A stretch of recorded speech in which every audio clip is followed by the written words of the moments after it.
All right, buckle up because today we're diving into one of the most epic and, let's be honest, kind of bizarre stories from the Bible. We're talking about Samson, right? Yeah. The guy who could wrestle lions with his bare hands. You got it. Strongman, heartbreaker, walking paradox. Samson was all of that and more.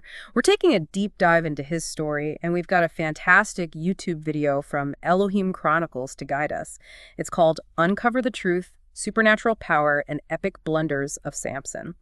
They really get into the nitty-gritty of who Samson was and what his story tells us about faith, destiny, and maybe a little bit about falling for the wrong person. And let's not forget the historical context. I mean, Samson wasn't just flexing his muscles for fun. This was a time when the Israelites were living under Philistine rule. Talk about oppression. They were desperate for a leader, someone to reignite their hope. And along comes Samson, but here's the kicker.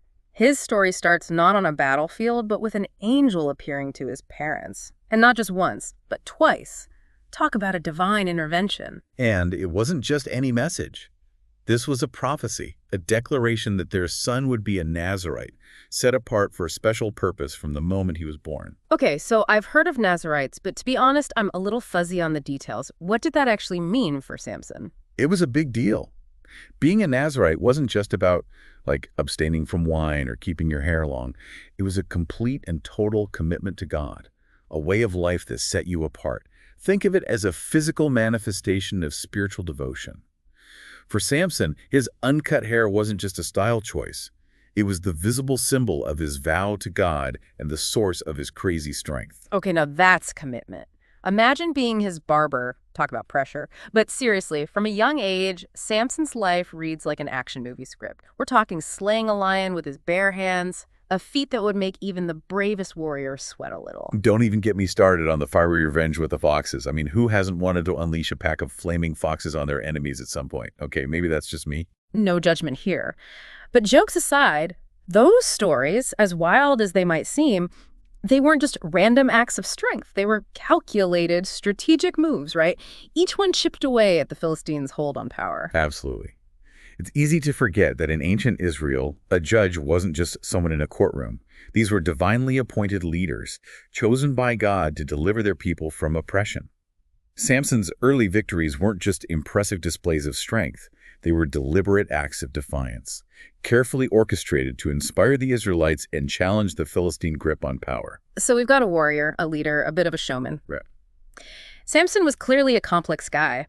But for all his strength, there was another side to him, a vulnerability that would lead him down a very different path, filled with, shall we say, complicated relationships. You know, they say behind every strong man is a good woman, but in Samson's case, maybe it's more like a string of, how to put this delicately, let's just say interesting relationships. Yeah, interesting might be one way to put it. Samson definitely had a knack for finding himself in some, complicated situations, especially when it came to romance. And you're right, it wasn't just about his love life. These relationships played a pivotal role in his story. Absolutely. I mean, take his marriage to a Philistine woman, for example. That's a head-scratcher. Talk about a forbidden romance. Right. You've got this guy, chosen by God, destined to be Israel's deliverer, and he falls head over heels for someone who represents everything he's supposed to be fighting against. No. It's a classic case of following your heart, even when it leads you into uncharted and maybe a little dangerous territory. Totally. It makes you wonder, was he trying to make a statement? Was this some kind of power play to infiltrate the Philistines? Or was he just, completely smitten? It's a question that's up for debate, even among scholars who've studied this stuff for years. But here's the thing. Even when Samson seems to be straying from his divine path, there often seems to be a method to his madness. His marriage, as scandalous as it was, could be seen as a way to disrupt the Philistines from within, to sow a little chaos in their ranks. Talk about a high-stakes gamble. But then again, Samson wasn't exactly known for playing it safe. And speaking of risky moves, we've got to talk about that whole Gaza incident. Oh man, that story is wild. It's like something out of an action comedy, the audacity of it. Samson waltzes right into enemy territory, has a fling with, shall we say, a working woman, and then when things get a little too hot, he just tears the city gates off their hinges and walks away. Seriously, can you imagine the looks on the Philistines' faces? Did that really just happen? But I guess that's Samson for you, larger than life and always leaving a trail of chaos in his wake. Totally. But for all his bravado, that story highlights a key aspect of Samson's character, a flaw that would ultimately be his undoing his impulsivity. Time and time again, we see him acting on his desires, whether it's love, lust, or just a good old-fashioned thirst for revenge. And in the end, it's that impulsivity that leads him straight into the arms of Delilah. Ah, Delilah. Her name is practically synonymous with betrayal. But you can't deny she's one of the most intriguing characters in this whole saga. I mean, here she is, approached by the Philistine leaders, and you can bet they were desperate and trusted with this seemingly impossible task.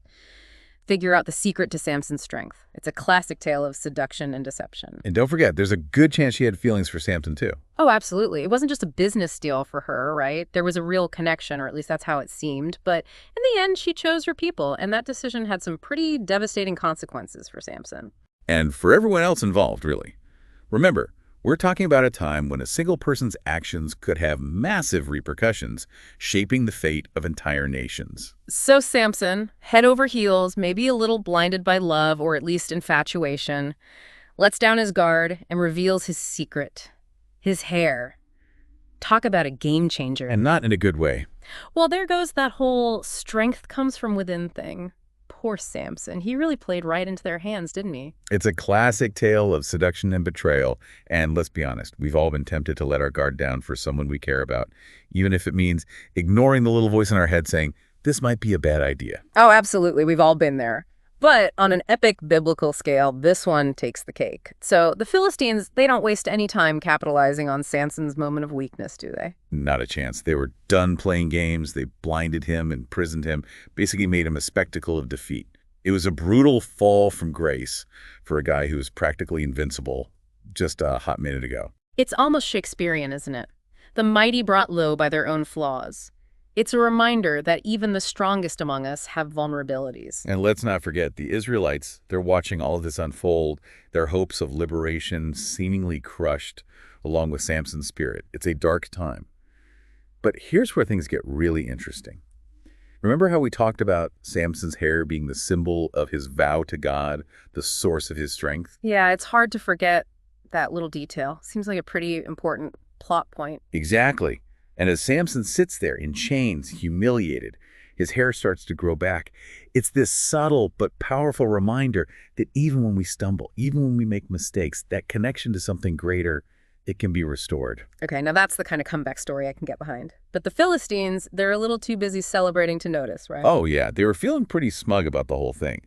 They threw this massive victory party in their temple dedicated to their god, Dagon. Talk about adding insult to injury. Oh, man. That's just asking for trouble. Never underestimate a guy with a point to prove, especially when he's got a divine power source slowly but surely growing back. So, how does it all go down? Picture this.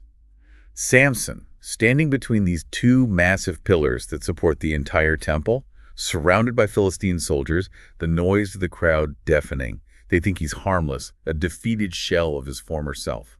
Big mistake. I bet. I'm on the edge of my seat here. What happens next? Samson. He utters a prayer, a desperate plea for strength, not just to escape, but to fulfill his destiny, even in his final moments. And with a surge of that unimaginable God-given strength, he pushes against those pillars, and the whole temple, the very symbol of Philistine power, crumbles to the ground. Whoa! Talk about a mic drop. It's a tragic end for Samson, but you can't deny the sheer power of that moment. He might have been down, but he definitely wasn't out. Exactly. It's a story about redemption, about finding strength in the most unexpected places, about the complexities of faith and destiny. Samson, he was far from perfect, made his fair share of mistakes, but in the end, he fulfilled the purpose he was chosen for. It makes you think, doesn't it? What if he'd made different choices? What if he hadn't been so easily tempted? Could he have achieved even more? Or was this tragic end always a part of his story? That's a question we'll never know the answer to, but it's a powerful reminder that our lives are shaped not just by our strengths, but also by our weaknesses, by the choices we make, and the paths we choose to follow.